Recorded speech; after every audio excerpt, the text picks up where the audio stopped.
안녕하십니까. 스피치가 스펙을 이긴다의 저자 공미정입니다.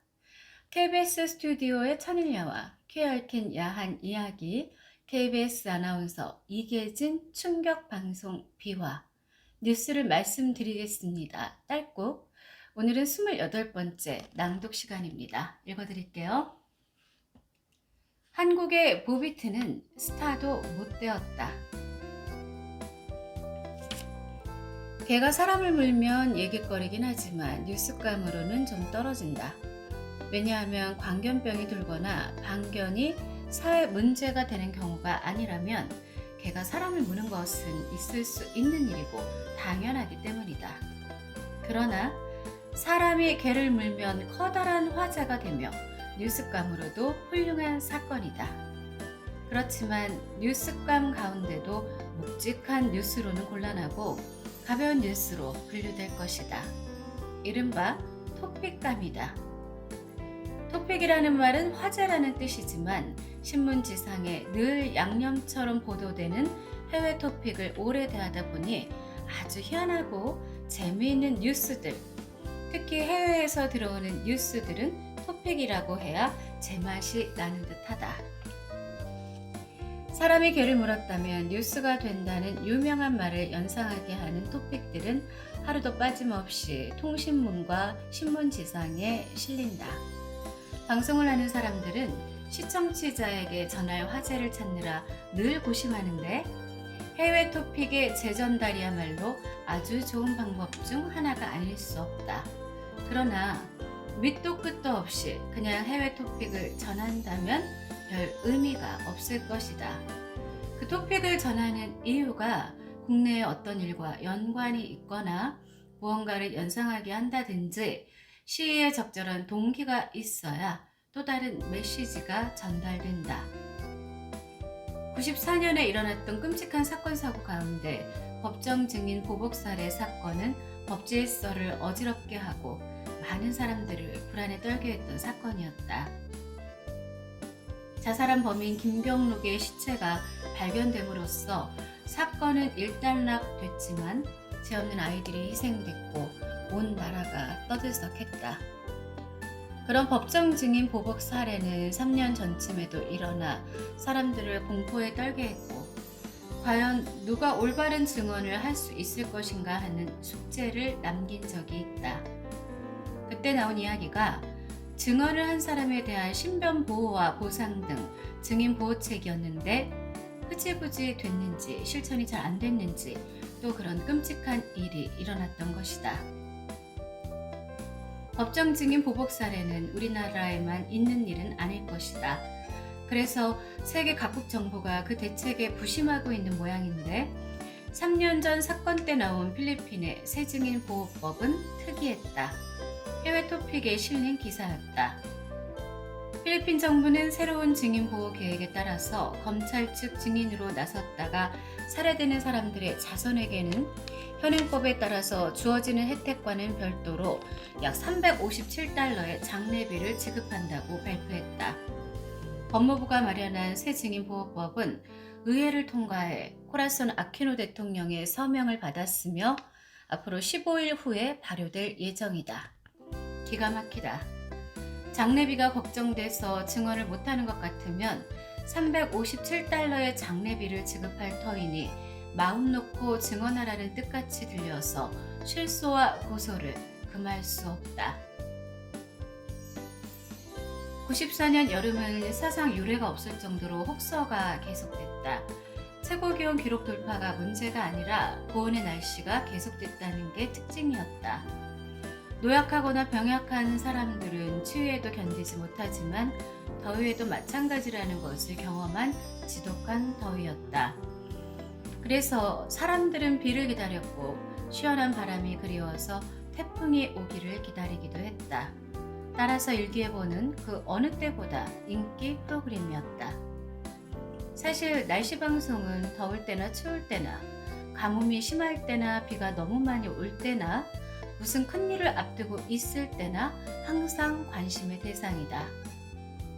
어느 날 덜덜거리기로 유명한 모 MC가 기상청에서 발표한 일기예보가 잘 맞지 않는 것이 아니냐며 생방송을 진행하는 중에 시비성 발언을 시작했다. 그러더니 적당히 마무리를 했으면 좋으련만 무슨 생각에서인지 이상한 말을 해버렸다. 예전에 말입니다. 일본에서 있었던 일인데요. 천황 행차 전날 일본 기상대에 날씨가 어떻겠느냐고 문의했더니 맑겠다고 대답을 했다는 겁니다.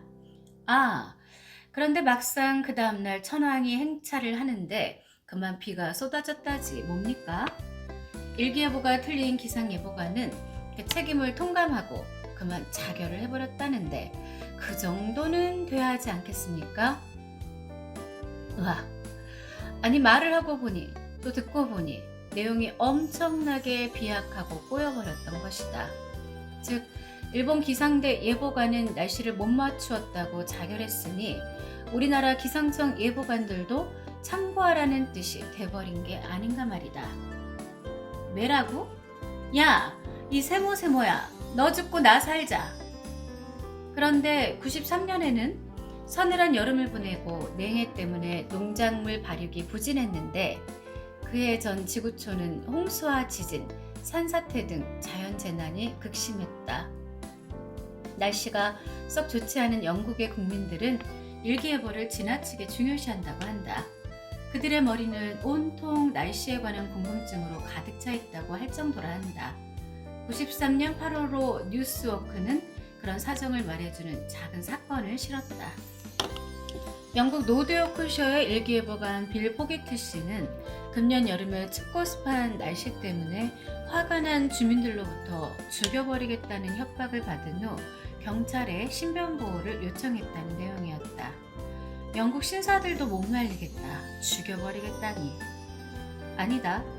결국은 자결해버리라는 듯한 소리나 죽여버리겠다는 소리나 50보 100보인가? 92년 10월 18일에 방송한 서울방송에 그것이 알고 싶다는 미묘한 목소리를 냈다. 몇몇 신문에서는 그 프로그램에 대해 찬사 어린 평을 실었다. 평자는 사형제도의 문제점 부각이라는 제목의 글에서 교화 요원의 말처럼 사형제도의 가장 큰 모순은 인간이 가장 선량한 모습을 하고 있을 때 죽인다는 것이라며 교화의 가능성을 멀리하고 생명을 끊는다는 것은 잘못이니 사형제도는 폐지되어야 한다는 목소리를 냈다고 했다. 그러나 그 사형수에게 억울하게 죽은 자의 편에서 본다면 역시 결론은 쉽게 날 수 없다. 때마침 그 무렵 아침 신문회의 토픽에는 재미있는 뉴스가 실렸다. 대만에서 있었던 일이었다. 대만 정부는 사형수들을 전기 의자에 앉히거나 가스실에서 차용할 계획을 세웠으나 대만의 업자들, 형 집행에 필요한 기구를 만드는 사람들이 그러한 처형 방식에 필요한 장비를 제작할 수 없다고 거부했기 때문에 그 계획을 포기했다고 한다.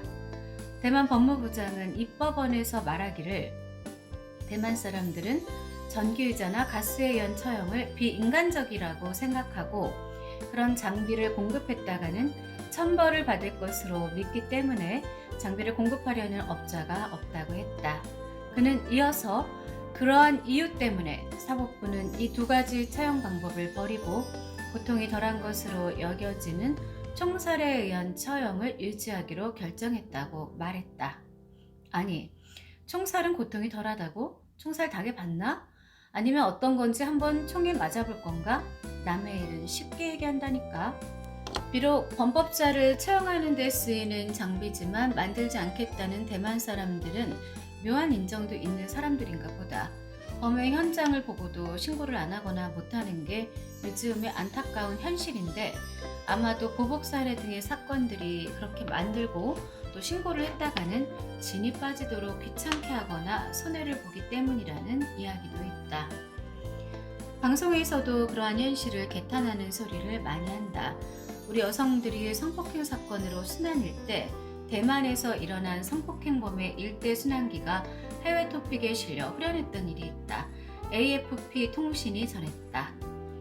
대만 남부의 한 시골 마을에서 길 가던 여고생을 성폭행하려던 범인이 사탕수수밭에 숨자 주민 1000여 명이 몰려나와 밭에 불을 질러 그를 나오게 한 다음 죽도록 두들겨 팼다고 한다.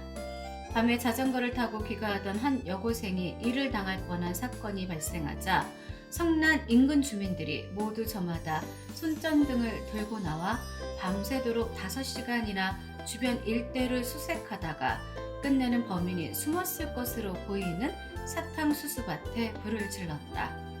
주민들은 놀란 범인이 불길을 피해 뛰쳐나오자 와 몰려들어 훔씬 두들겨 팼는데 경찰이 출동해서 범인을 구출해 가지 않았으면 그대로 맞아 죽었을 것이라는 것이다. 얼마나 시끄러웠을까. 그리고 주민이 죽일 뻔한 범인을 경찰이 구해냈다니 대만 경찰과 성폭행 기도 범인은 동업관계인가? 껄껄껄. 글쎄 남의 일이지만 후련한 붉은 수수밭이었다.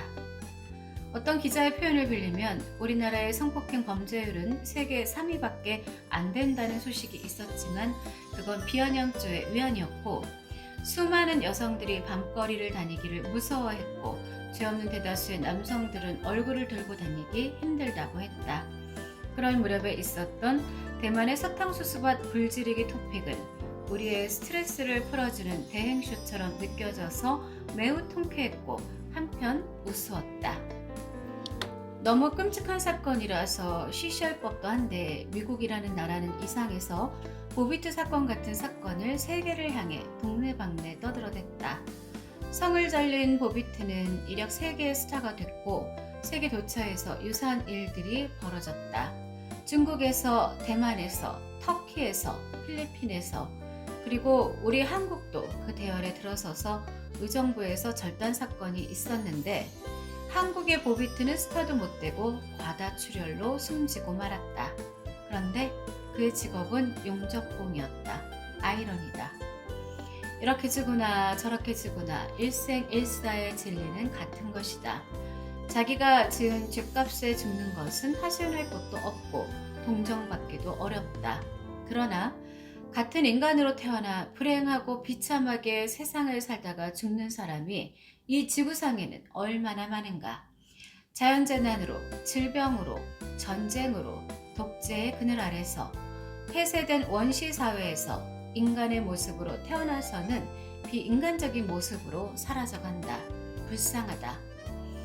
그러나 우스꽝스러운 이야기를 남기고 죽는 사람보다는 나을 것 같다. 한때 러시아 쪽에서 들려온 소시지 토픽은 무슨 코미디 시리즈 같았다.